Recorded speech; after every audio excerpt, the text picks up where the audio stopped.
right, let's play Baamboozled. This is Baamboozle. This is a great starter activity in lessons, or just a sort of quiz that you can play with students. Really good fun, quite easy to use. When you log in, you get a free account, which is fantastic. So you can log in, and then you've got options for home, which is the page that I'm on right now, my games, or play games. If I just go to play games first, you can see games that are pre-made by other people already, just to sort of make life really easy. From my experience, these are quite sort of aimed at a lower age. Not very good. Baamboozled? Yeah, isn't that a cool name? Yeah.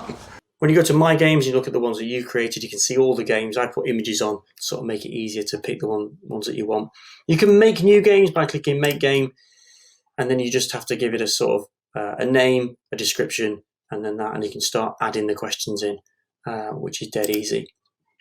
If I were to click on one of my games, for example, do this. One of the downsides of this is that when you select this in a lesson, this comes up on the screen, so I tend to freeze the board when I do this, because obviously students can straight away see the questions, because my pictures or games are very picture based. Guess the film, guess the shot type, etc. And then you've got the options to play over here. You can go on, change settings, or add questions, but it tends to play around with the questions as well, which is pretty cool, as you'll see. So if we go to play the game, I normally pick it as 2 teams on classic. You could separate the class, depends on how much time I want to spend on it. What does a Wicked Wango card do? The classic, you get this board here, so it's proper like a game show. So you say to team 1, Let's play Baamboozled. pick a number. They pick a number, bam, lose 15 points. This is where the game is crazy. This game makes no sense. So you get lots of these things, like swap points. Love it when this one pops up. It's really funny. You get lose 25 points, add 25 points, steal points off the other team. Scores reset is another one that you get. So you get the happy BB sound, or gutted, you've got everything wrong. So 3, give 20, 20 points away like that. I can't believe the first 2 have come up like that. Can you believe how lame this is? I'm sorry, I don't believe contestants are allowed to talk to each other. And then you get into your normal questions. So you get your picture, guess the film. You can click on check. So when the students give the answer, you can check it if they get it right or wrong. So if they got it right, yay, they get the points. And then this one, let's say they didn't know that was Silence of the Lambs. You can click on oops, you get unhappy sounds. And you just keep going through. Reset the scores.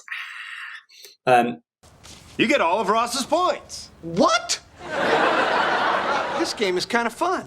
It's good fun because you never know it. You always get whoever picked the number gets blamed for whose fault it is. But it's completely random. You know what, you're just upset because you're losing. Oh, come on, Ross. I think we're all losers here. Okay, so if I was to sort of edit some of mine that were going on, I could click on guess the movie. This one's only got 10 questions in, so I could click on it, and then I could go over to questions here, and I can add more questions in it. When you go on, it just looks like this. So you just add question, the answer, and how many points it's worth. So you can give some. If it's an easy question, you can lower the points, or higher, more difficult one, you can make them get more points for it, which is really good.